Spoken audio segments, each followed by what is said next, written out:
Sichu Malatang opened its newest branch in Shangri-La Mall a few months ago. It's been raining the couple of days here in the Philippines, and it was one of those chilly, rainy nights. And you know what that means? The perfect excuse for something warm, comforting, and spicy. So we finally tried the Sichu Malatang in Shangri-La Mall. Sa food court area lang to. Ordering here is simple, so here's how it works. At Sichu Malatang, you build your own hotpot bowl. First, you choose your bowl, small for solo diners or big bowl for sharing. Of course, we went for the big bowl, perfect for our little rainy day date. There's a huge variety of ingredients to choose from fresh vegetables and mushroom to meats, seafoods, tofu, and different kinds of noodles. Pick whatever you like and load up your bowl. But I suggest don't be too excited to put everything in your bowl. Because remember, after you pick all the ingredients that you want, they will weigh your bowl and pay by the gram. For the malatang, it's 1.2 per gram. So that means the price depends on how loaded your bowl is. They have seafood, so I got a lot of shrimps and mussels. My most favorite part is picking all the cheese balls that I want. My favorite is the fish ball with mozzarella cheese in the middle. Actually, I usually ask the staff which one of the hot pot balls is the best. I like trying all the ones with cheeses inside. It's worth it for me because at some unlimited hot pot bowls,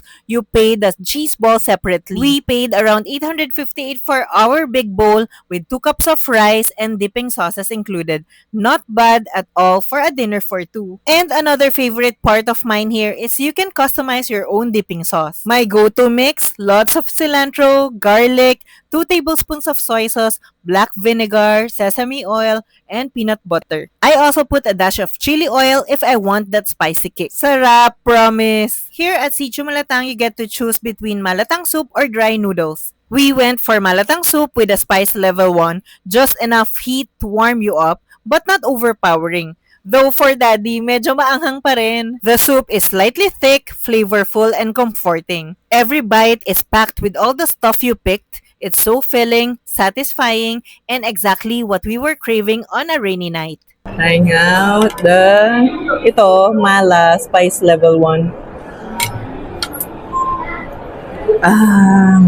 Sarap. Pero sabi ni Daddy, spicy pa rin daw.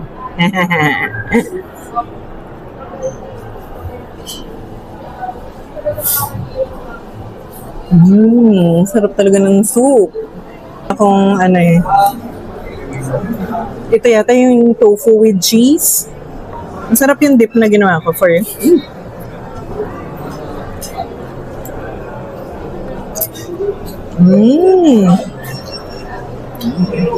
Madali lang naman gumawa ng dip eh. This is just peanut butter, lots of garlic, cilantro, soy sauce, black vinegar, sesame oil.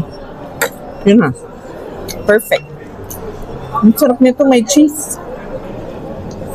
So, if you're around Shangri-La Mall on a cold day, head to Sichu Malatang. Customize your bowl, find your spice, and enjoy a meal that hits just right. Don't forget to like, comment, and subscribe for more food adventures like this. See you on the next bite!